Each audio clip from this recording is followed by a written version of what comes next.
These mountains, these grasslands, the kind of nature that exists around me at this moment is the exact reason why we wanted to go out and visit these sacred mountains in Western China.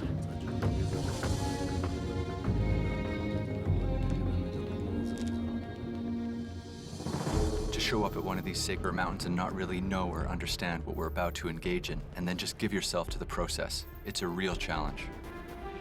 And it starts now.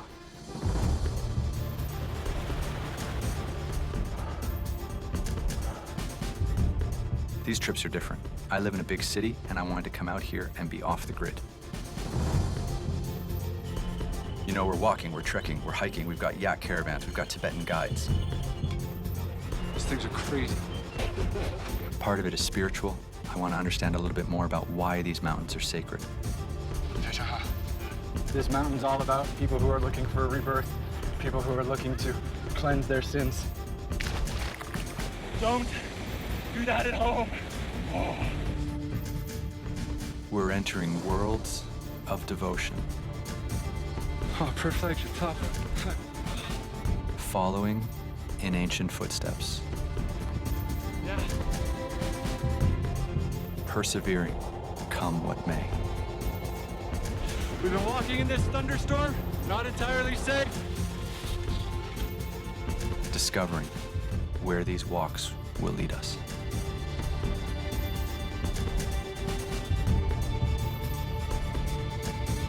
Join me as I explore China's isolated landscapes and remote cultures around these sacred mountains.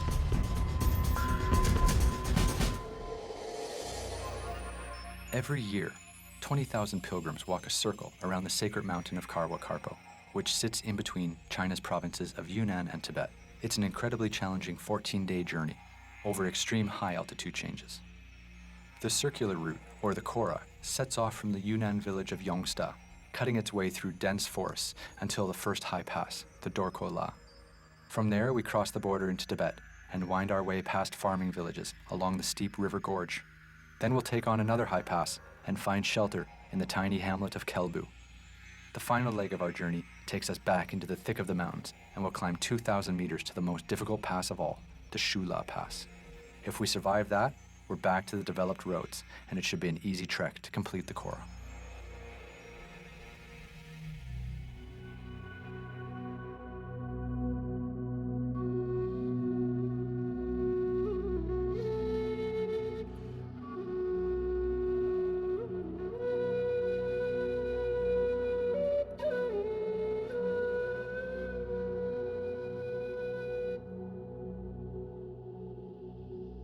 It's absolutely stunning here in northern Yunnan province.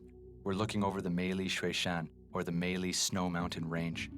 Over the next 12 days or so, we're going to be walking through the heart of these mountains as part of a holy trek or holy Kora around Kawakarpo.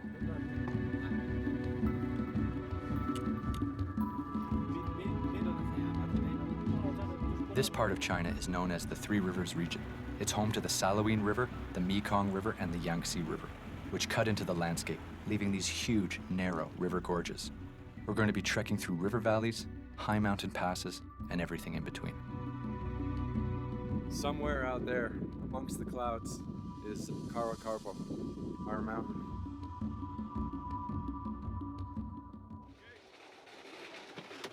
So we've made it to Yongsa village, and this is where we're gonna start our trek. And we just gotta find a family that'll take us up the mountain, and a family that we can spend the night with tonight. Firstly, we'll need someone who knows the ins and outs of the landscape, and I'm very glad that Dorji, an experienced guide, has come on board. He's suggesting these people. This is the Kampa Caravan Travel Agency. We'll be in the wilderness for a long time, and it's absolutely crucial to make the proper preparations if we're going to finish this journey safely.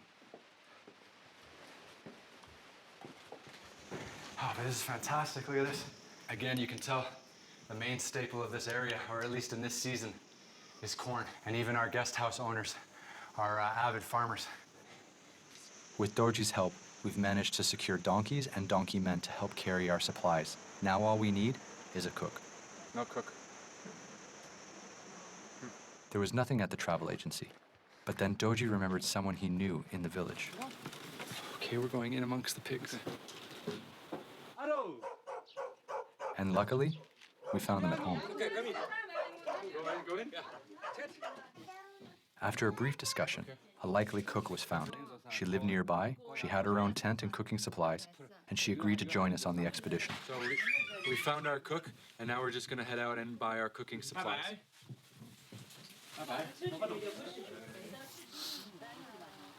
So after a very busy day, and we have our team of horses, horsemen, and a cook ready to take us on this voyage.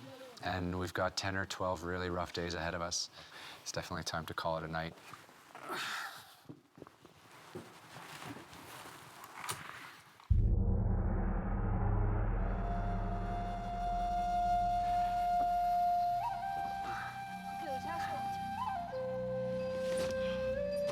All right, that's about it. Now we gotta get these things on our donkeys.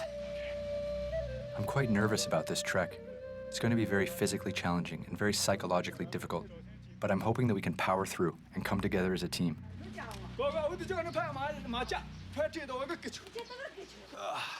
Hey, I did something. These guys are so great. They almost never let us touch a bag. They take care of the donkeys, and they're so professional. They just want to get everything right. The morning started off well, but just as we were about to leave, Doji brings us some bad news. The lady, the cook. The cook that we met last night? Yeah. She got maybe some new group. They pay more. Yeah, I really cannot believe this. Last night we made a handshake, a formal agreement with our cook for a certain price, and now this morning she's telling us that she's not moving unless she gets more money. Okay, so you just say that we're coming in 20 minutes. We're all packed and ready to go. Please be ready in 20 minutes. You call her, you tell her that. Bye-bye. Okay, donkeys are loaded up. Everything's ready to go. Now we're just gonna go down the hill and figure out what the deal is with our cook, because she says she doesn't want to come. She's holding out for more money, and we're leaving, so we gotta figure this out now. Oh, okay, bye-bye. Bye-bye. Okay. Bye-bye. I know, up here in these villages, nothing is for certain, but I'm really not prepared to leave without a cook. And it looks like she's all packed. Hello. Okay, so apparently crisis averted. She seems to be packed and ready to go. Our donkey guy is just loading up the food. Everything we need to eat over the next couple of days. It's all gonna be on this guy. Okay, this is our cook. All right. Okay, let's go. Okay, bye-bye. Bye-bye. But it seems now we have our donkeys, we have our donkey men, we have our cook, we have our food, we've got all our camera equipment, and now it's time to get on the road.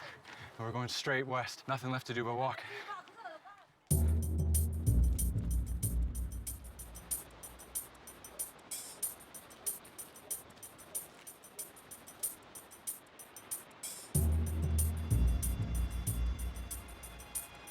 It's day one, and we're heading straight into the forests on the southeast side of Kawakarpo. For the next couple of days, we'll be working our way up to the first high pass, the Dorola. One of the things that really was a highlight of this morning's walk was the bridges. They're all decorated by beautiful prayer flags. And it was such a joy kind of coming up to a bridge and seeing how smooth the logs had been polished off, and how all the prayer flags around it were kind of blowing in the wind. And it was quite poetic. It was really pretty.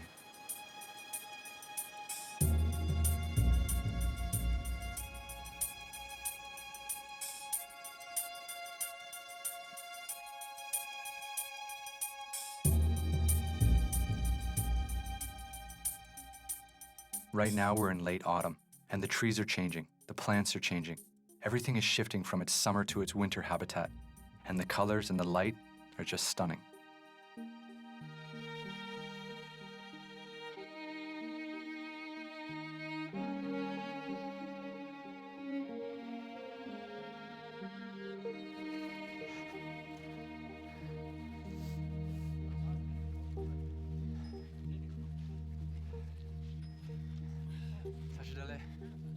It's been a long day, but we've made it to the first campsite just before dark.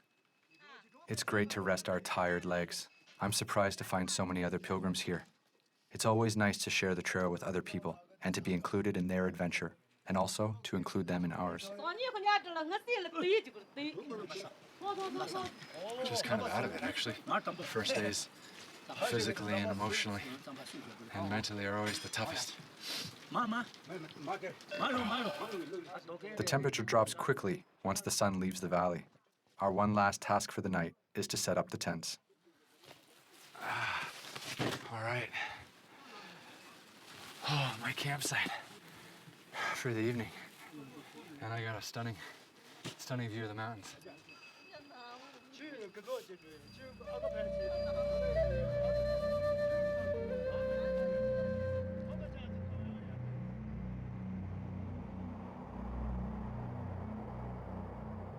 You know, I think the real highlight of today is just coming up to where we've camped now and being in this amphitheater of stunning peaks all around us, and you just cannot pick a better place to camp than this for the scenery. So we've been quite lucky to be able to make it this far today, and we've been rewarded with great scenery.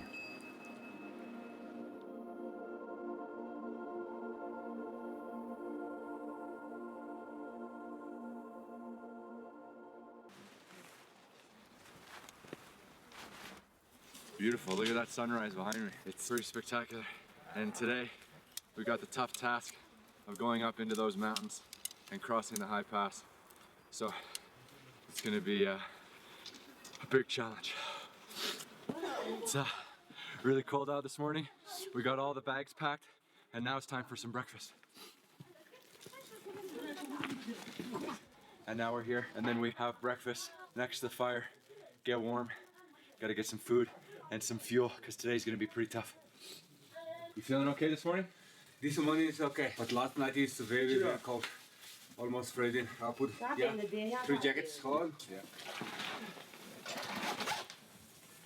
It is really traditional way to make it. Okay.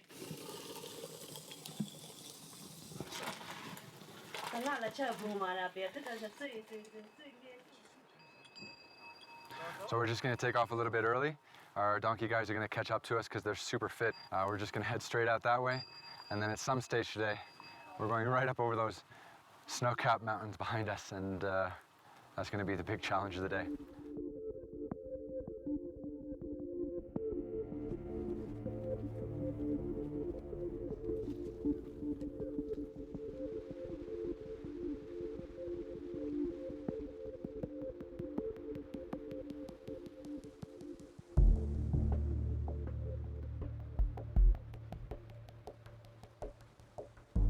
We started the day in the trees, just like we did yesterday.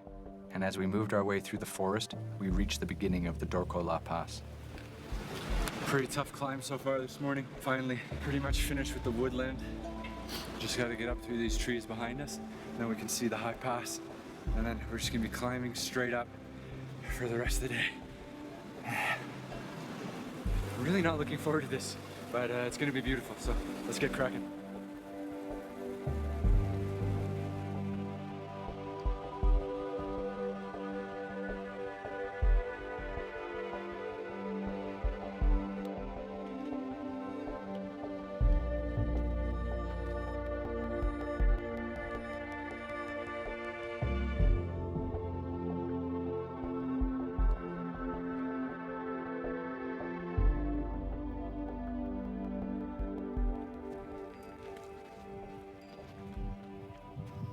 We've just had a major change in landscape.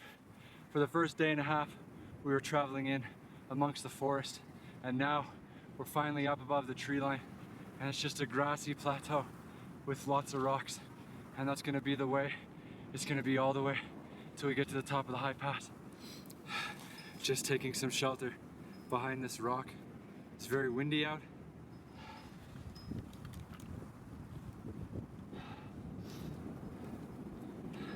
Makeshift chopsticks. Makeshift lunch.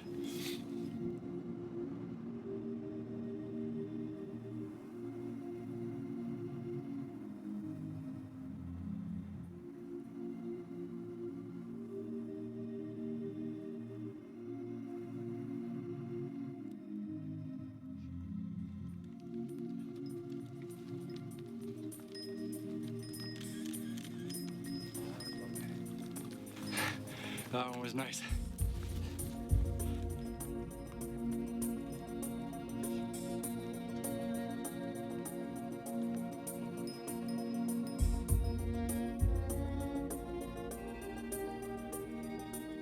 Just looking up and seeing this endless mountain valley of switchbacks going up the rock face, it was just brutal. On day 2, it was a rude awakening to the altitude, to the climate, and to the wind that exists in this part of the world at these high altitudes.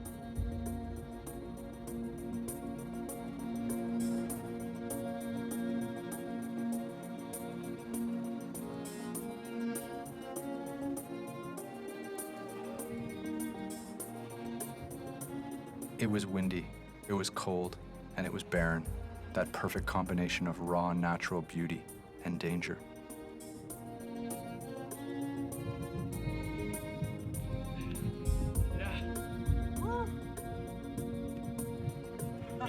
We made it!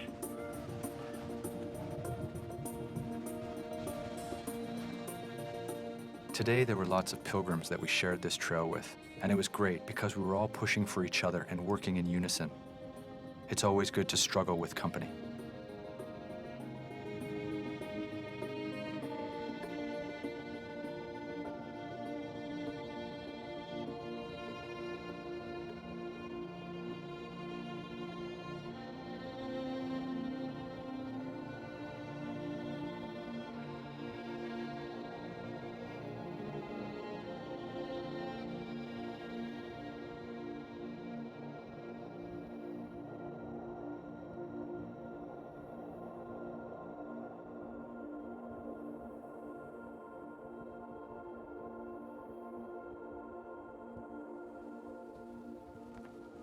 As the winds picked up, I managed to pull out a section of prayer flags that I'd brought with me. Beauty. Gonna tie them back on up here. This looks like a good spot. All right, we're tied in. And hopefully our prayers will be answered. Now it's time to get down off this mountain.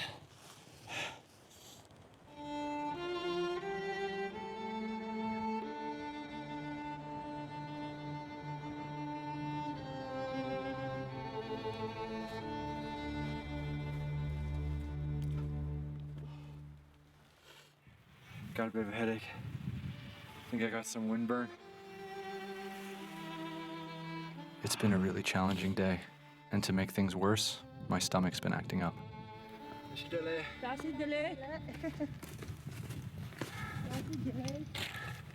They seem fine.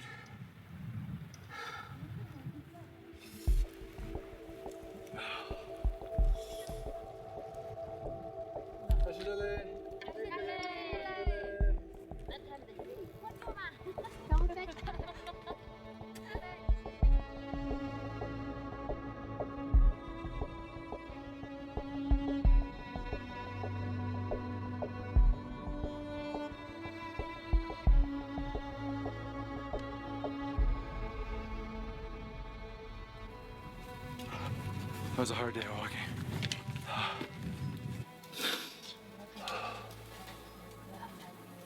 So I've been battling a bit of a stomach pain all day, and I think I had some water this morning that wasn't properly boiled. It's been hurting me kind of the second half of the day, and it hasn't made the trip today any easier. I'm gonna try to get some rest, because already it's only 5:30 p.m., but the sun has gone down behind one of the mountains and it's just freezing. And there's nowhere I'd rather be right now than my sleeping bag.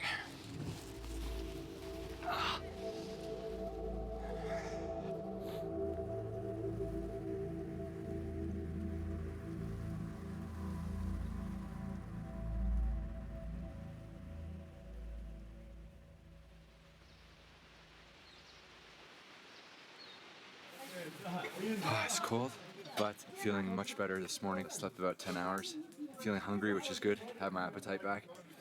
It's nice to be next to a fire warming up. And let's see what day 3 has to hold for us. How are you feeling today? Very good. Yeah? Yeah. Last night good sleeping. What are you making? Samba. Sampa. Oh, yeah. Sampa is the staple food for pilgrims and travelers in Tibet. It's a simple food, a basic mixture of barley and yak butter tea. And just happy I'm feeling much better than last night. I had a great breakfast, got some oatmeal in me, and the sun's out and the sky's blue, so I'm looking forward to a great day.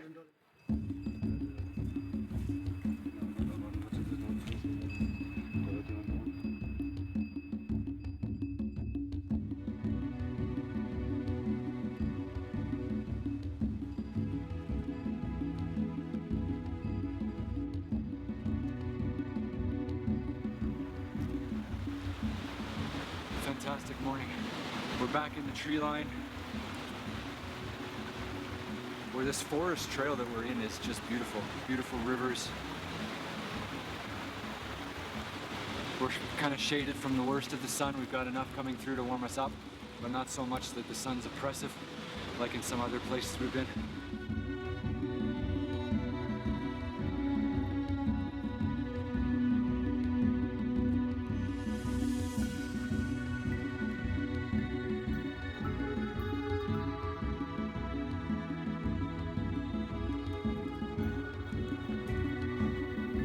For centuries, pilgrims and holy men have been walking along this trail around the sacred mountain, Kawakarpo. And I'm surprised in all that time, someone hasn't flattened it out just a little bit.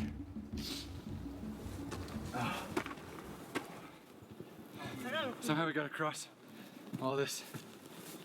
Okay, this one we go under, and this one we can go under. And oh, perfect, you're tough. Lila, come on. Hey, hey.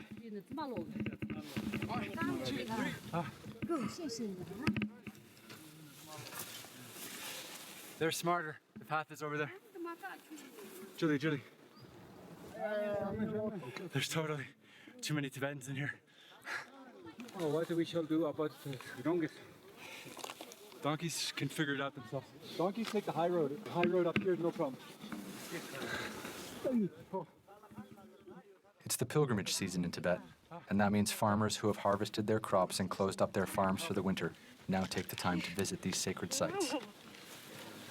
Okay. Doji, where are you? I'm here. Oh, thank you. I didn't know what to speak. That was a little bit tough, but you can see all this white powder behind me is all sampa, and this is the barley powder that the local Tibetan people, they make yak butter tea with, and they're leaving it here as an offering.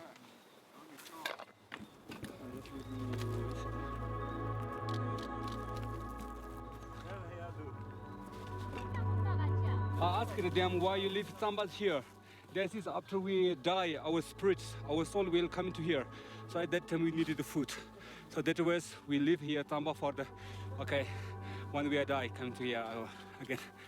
That is their belief.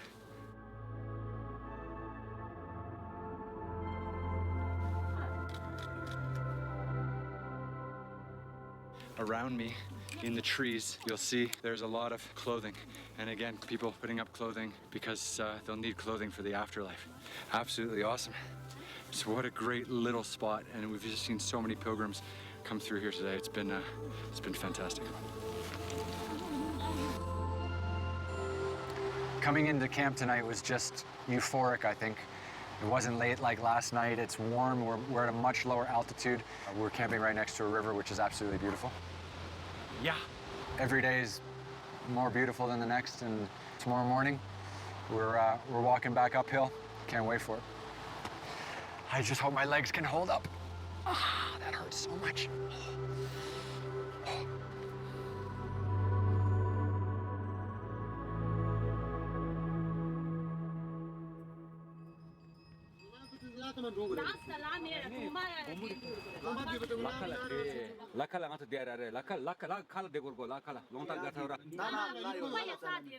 The real question is, where do we have to go before we can be safe? How far do we have to go until we can walk safely again? Near the pass, he said. So the issue at the moment is that part of our trek around Kawakarpo, this sacred mountain, is in Tibet. And apparently in the next village, there's police that really enjoy catching foreigners who are doing this pilgrimage or this Kora sacred walk around the mountain. And they've been turning people back and giving really, really nasty fines. Seems to be a real danger. And our guides we're just trying to figure out the best way to get around the village. And so far, the biggest option or the best option has been to pass through on motorcycle at night. So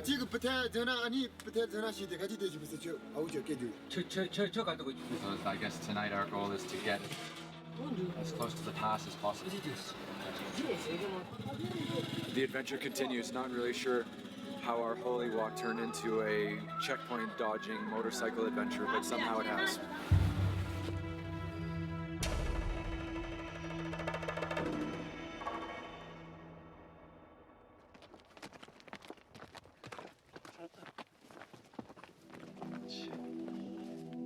All of these trips, all of these adventures, they're really just exercises in problem solving. When we set out, we don't really know what's going to happen from one day to the next.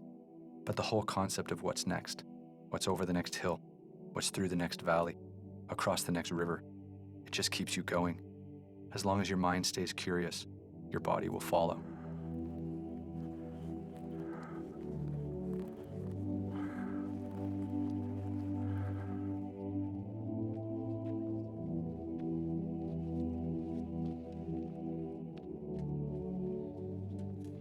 We've got to push on and head to the next village, knowing that trouble might be meeting us there. Hopefully, our friends can sort out a plan before we arrive.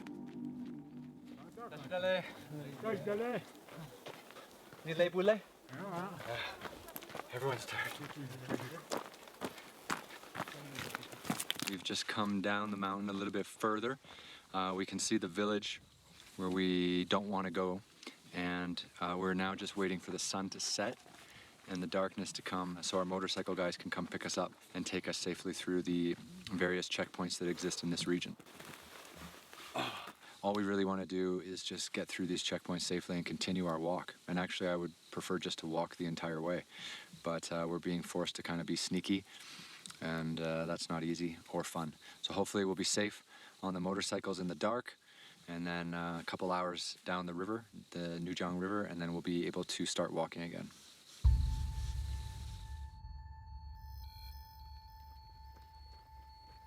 Okay, so we've just been told that it's now dark enough that we can head down towards the village and that our motorcycles will be waiting for us. And we still want to complete our journey, so we have to resort to sneaking around in the dark at night.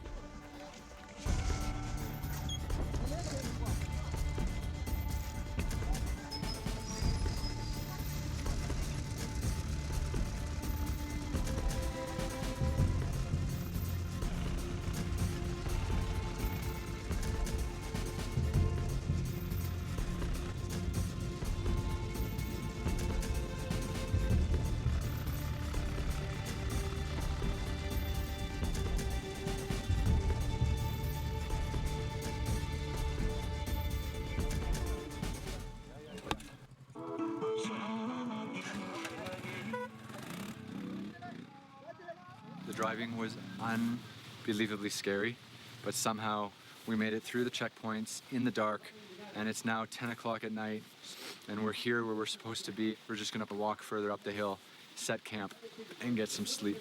That's the main road. Yeah, we should camp. I think we should camp in front of the house. Oh, Jesus. It's like 12:30 in the morning. I'm sitting next to a fire in the middle of nowhere. We've been moving nonstop since 7 a.m. My brain is mush. Yeah, it was worth it. I mean, we get to keep walking, and that's really, again, all we really want is to, we started this journey and we really want to finish it, and we're going to finish it no matter what we have to go through.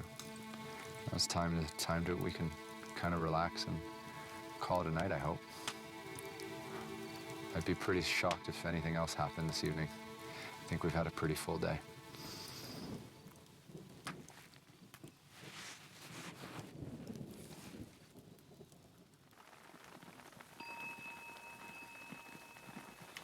Our donkeys have finally caught up with us. You can see them behind me. And the big issue for today is the rain. It rained all last night and it's still raining right now. The plan is basically today to pack up the wet tents, and then we're gonna go up a small pass down to another river to another village, and hopefully tonight we'll be in some kind of village guest house. I'm not sure how that's gonna play out, but that's the plan. It's supposed to be like 4, 5, 6 hours walking depending on the weather, and we'll just have to play it by ear and see how it goes. I'm not so comfortable being surrounded by all the donkeys. I don't know, I've been talking the last few days about Mother Nature, throwing us a bit of a loop. It's cold and wet, but I think she can do worse than this. I have a feeling we'll be okay. Boy, that wind's cold though.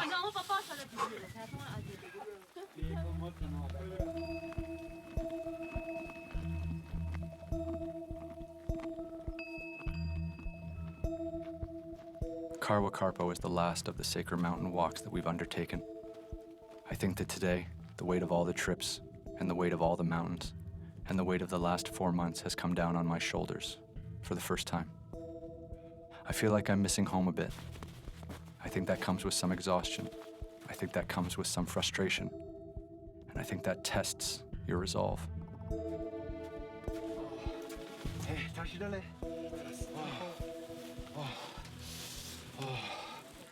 Long, just asking them if they're cold, and of course they're freezing. Officially now, Mother Nature has thrown us for a loop.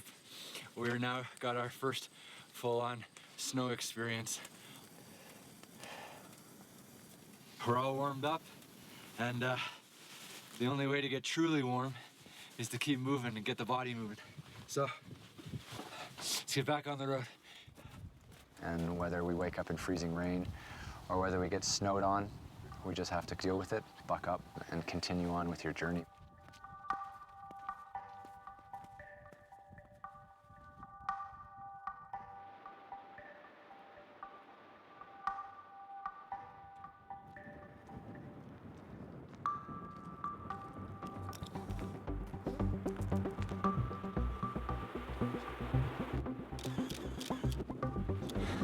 So pretty.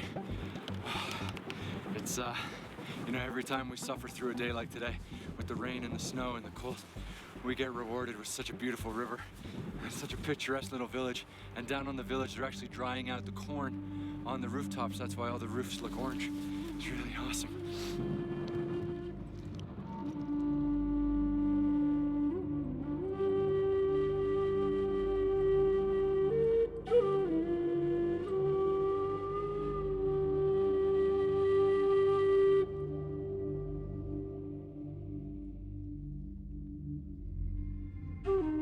So far on this trip, we've been camping next to tea houses in more remote areas. Tonight, hopefully, we'll be able to enjoy some traditional Tibetan hospitality, which I'm really looking forward to.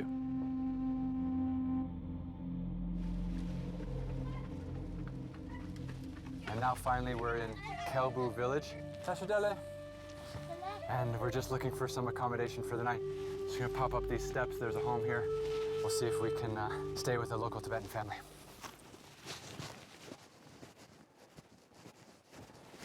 Tibetans have a reputation of being incredibly hospitable to travelers. Hello.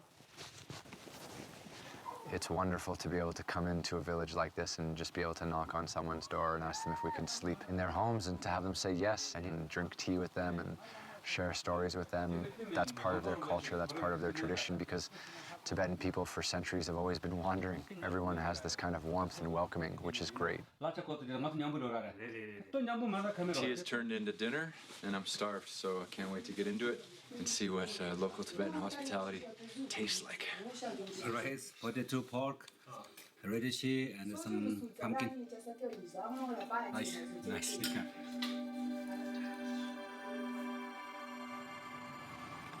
So this is day, I don't know which day, and we are close to the finish, but not quite there yet. You know, it doesn't take much to look at me right now and notice that I'm completely fried. But you know, tomorrow morning we're gonna have to wake up, and we're gonna have to walk about 2,000 meters straight up a mountain. And that's gonna bring the adrenaline back, that's gonna bring the energy back and the excitement back, and It's gonna be an epic last battle.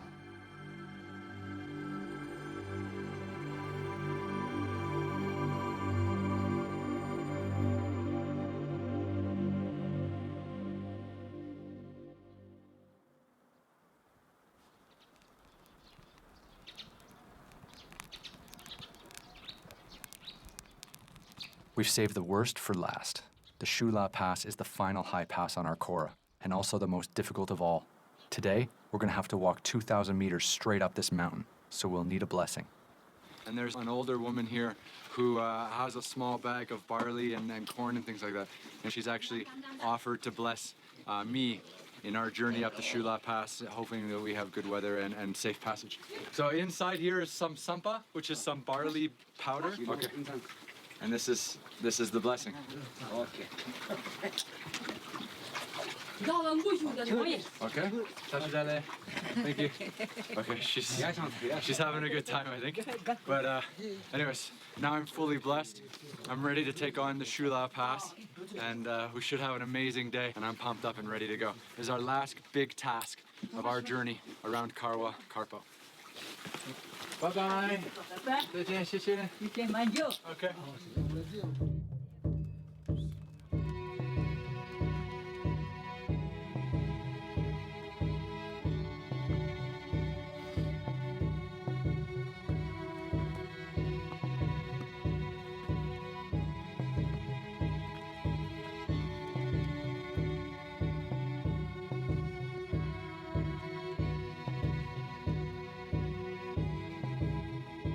We're about an hour and a half into our walk, and it just started snowing very gently.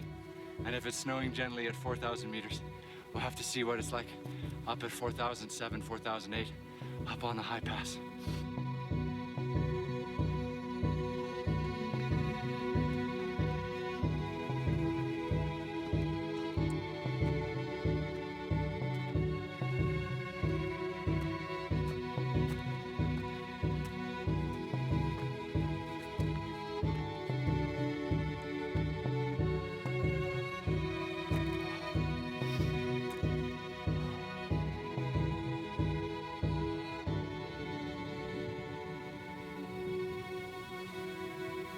It's almost 1 o'clock. That's quite late for the high pass. We definitely want to be there before the early afternoon or it'll get too windy. All right.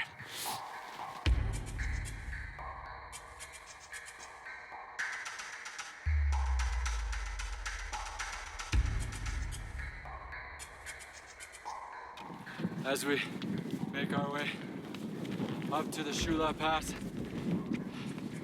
the wind is getting pretty violent, and we're just trying to get up and over the pass before it gets too cold.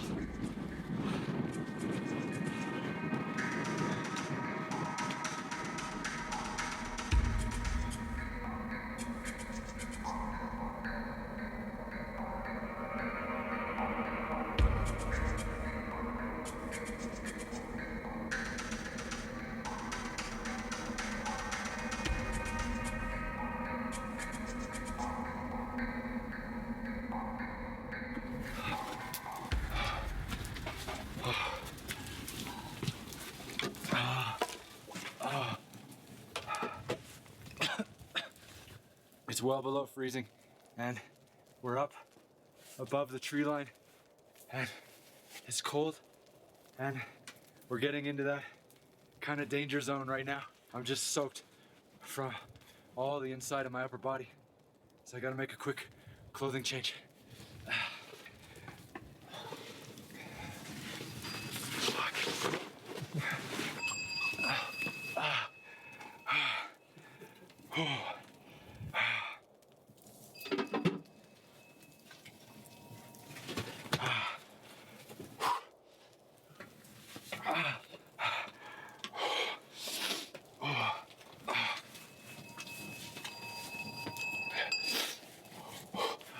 All right, I'm much warmer. Had a chance now to put on a warm base layer, and I'm feeling much better. Gotta watch the time now. Temperature's dropping steadily. It's getting really cold out. All right, time to get back on the trail.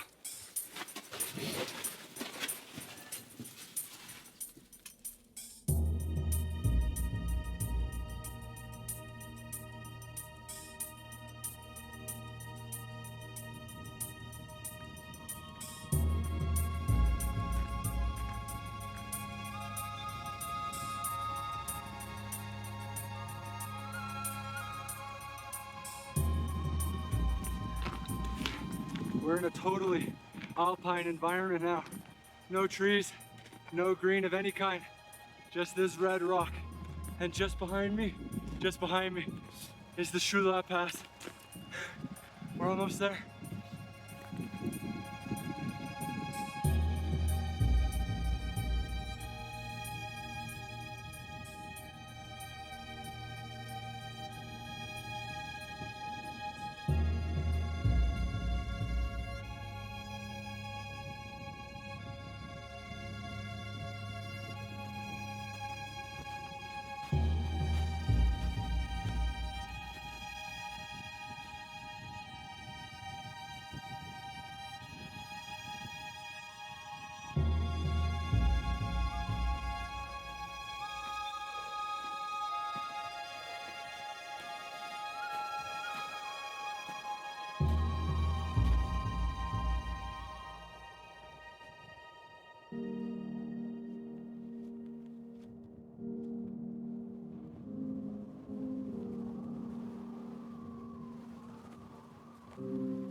Oh, after 8 hours of walking straight uphill, more than 2,000 meters, we finally made it to the top of the Shula Pass.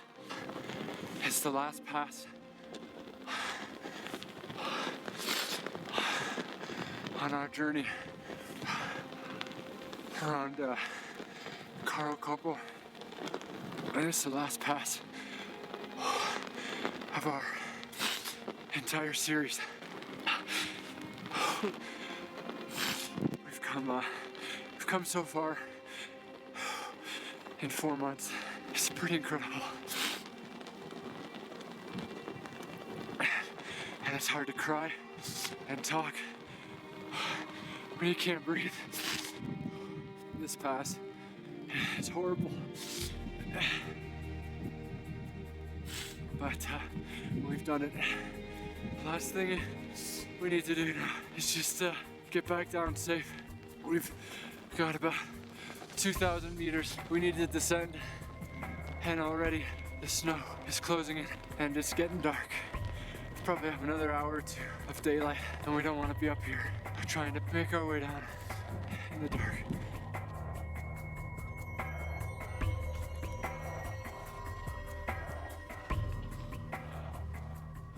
I bring a lot of my own baggage into these trips.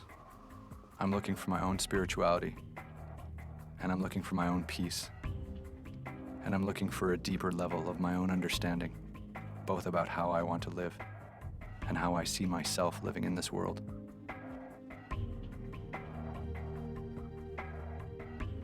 It's an incredible process of really understanding where your limitations are, and a chance to connect with nature. A chance to connect with beautiful places.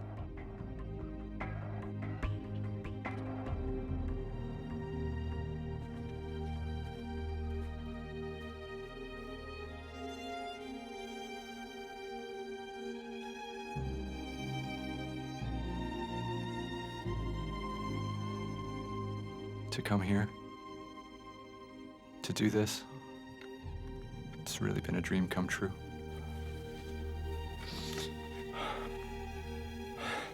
It's beautiful.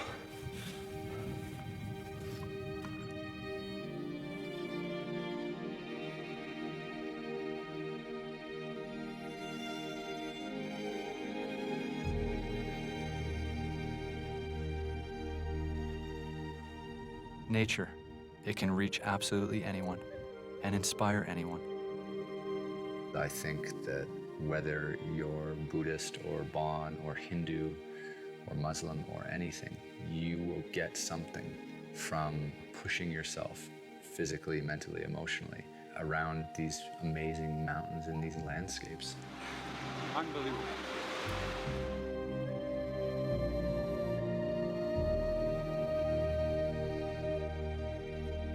And to be able to get off the grid and to just walk is a very spiritual thing.